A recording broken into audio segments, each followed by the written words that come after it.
Hello students, कक्षा 9 विषय गणित। आज हम आपको प्रश्नावली 1.3 पढ़ाएंगे और इसमें जो सवाल दिया गया है अपनी किताब में आप देख सकते हैं कि निम्नलिखित भिन्नों को दशमलव रूप में लिखिए और दिखाइए कि प्रत्येक का दशमलव प्रसार किस प्रकार का है, या बताइए मतलब किस प्रकार का दशमलव प्रसार है इसका। तो सबसे पहला सवाल देख लीजिए, 36/100 है, ठीक है। तो इसको हम इस प्रकार से करेंगे 36/100। आप छोटी कक्षाओं में पढ़ चुके हैं कि साधारण भिन्न को दशमलव भिन्न में कैसे बदलते हैं या दशमलव भिन्न को साधारण भिन्न में कैसे बदलते हैं। तो यहाँ पे आपके पास ये सवाल है, ये किस प्रकार से करने हैं इनको भी देख लीजिए। तो ये आपको आना चाहिए। देख लीजिए यहाँ पे 36 है तो 36 में 100 का भाग तो नहीं जाएगा, ठीक है। तो हम क्या करेंगे, यहाँ पे दशमलव लगाएंगे, ये 0 ये दशमलव लगेगा और यहाँ पे 0 उतर जाएगा, ठीक है। तो फिर क्या हो जाएगा, 100 का भाग 360 में चला जाएगा, ठीक है। तो 100 कितना हुआ, 100 होता है 300। तो ये बच रहा है हमारे यहाँ पे 60 बच रहा है, ठीक है। यहाँ पे 0, 60 में फिर भाग नहीं जाएगा, दशमलव यहाँ पे लगा हुआ है तो हम यहाँ पे 0 लिख लेंगे अपनी तरफ से। फिर क्या हो जाएगा, 100 छक्के 600, ठीक है। तो 0 शेष पर, 600 में से 600 चला गया तो 0 शेष पर। यहाँ पे इसका दशमलव रूप क्या हो गया, दशमलव रूप 36/100 का दशमलव रूप हो गया 0.36, 0.36 हो गया। और दशमलव प्रसार क्या हो गया इसका, दशमलव प्रसार हो गया इसका शांत, ठीक है। जब दशमलव के बाद ये भाग पूरा जिस शेष पर 0 आता है तो दशमलव प्रसार शांत होता है, ठीक है ना। तो इस प्रकार से है। और यदि भाग पूरा नहीं जाता है, यहाँ पे कोई संख्या बार बार रिपीट हो रही है तो शेष पर 0 नहीं आता है, तो क्या होता है, भागफल ये अशांत होता है, दशमलव प्रसार अशांत होता है, ठीक है। तो आपने ये कर दिया होगा, इसको मिटा देते हैं। अब जो इसका अगला सवाल है, और बाकी के सारे सवाल इसके ऐसे ही हैं, आपने दशमलव प्रसार बताना है शांत है या अशांत है, ठीक है। तो अगला सवाल है 1/11। इसको हम 1/11 इस प्रकार से लिख लेंगे। तो देख लो इसको, यहाँ पे भी ऐसी है, 1 में 11 का भाग तो नहीं जाएगा, ठीक है। यहाँ पे हम ये 0 आ जाएगा, फिर भी भाग नहीं जा रहा है तो यहाँ पे 0 और यहाँ पे 0 आ जाएगा। 11 9 99, ठीक है। 100 में से 99 गया तो 1 बच रहा है, ठीक है। फिर यहाँ पे भाग नहीं जा रहा है, ठीक है।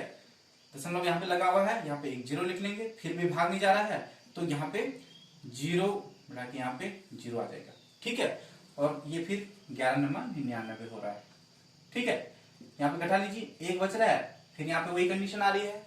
फिर देखो यहाँ पे 0, ठीक है, 0 लगा लो, फिर यहाँ पे 0 बढ़ा के 1 0, भाग नहीं जा रहा, फिर 0, तो 11 9 99, ठीक है ना।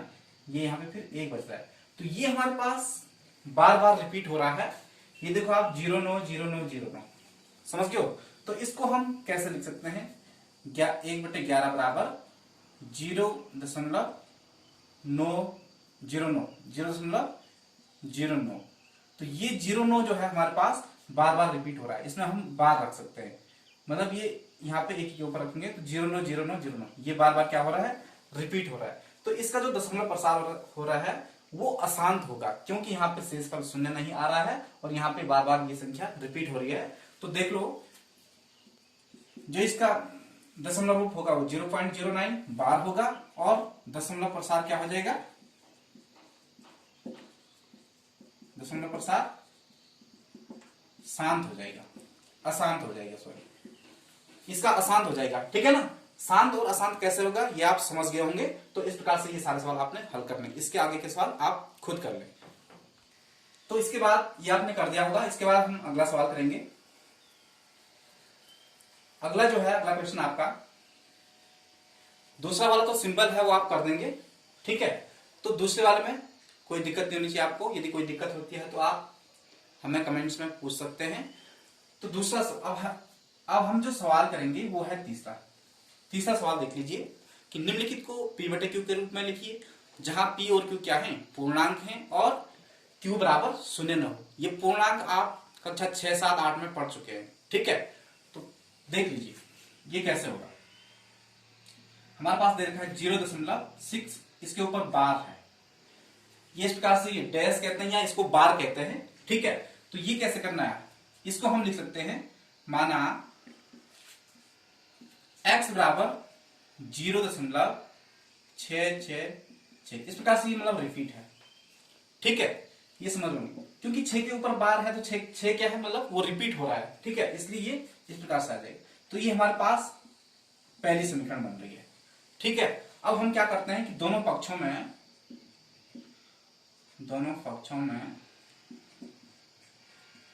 10 से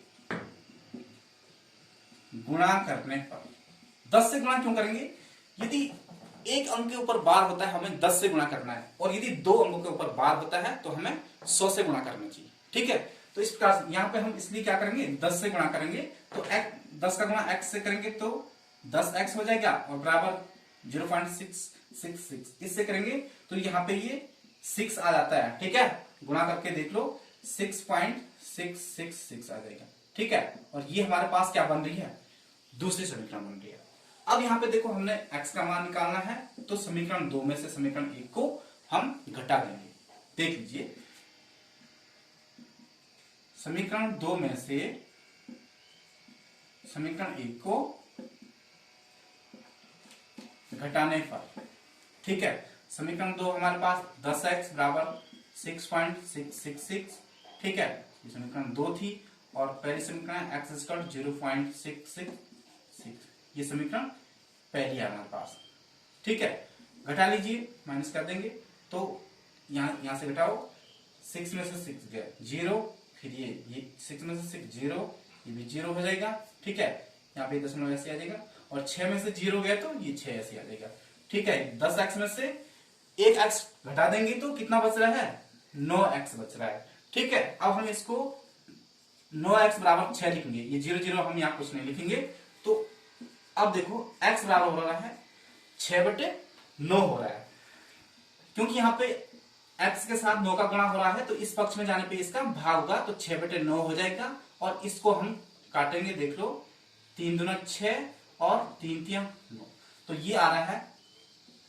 तो x बराबर, हमने ये यहाँ पे जो क्वेश्चन दे रखा था 0.6 बराबर 2/3, तो ये p/q के रूप में हमने लिख लिया है। तो इस प्रकार से ये आपको हल करना, आपको समझ में आ गया होगा। जहां पे समझ में नहीं आता है तो आप, नहीं आता तो पूछ सकते हैं। ठीक है, कोई दिक्कत होती है किसी को तो आप कमेंट में पूछ सकते हैं। ठीक है।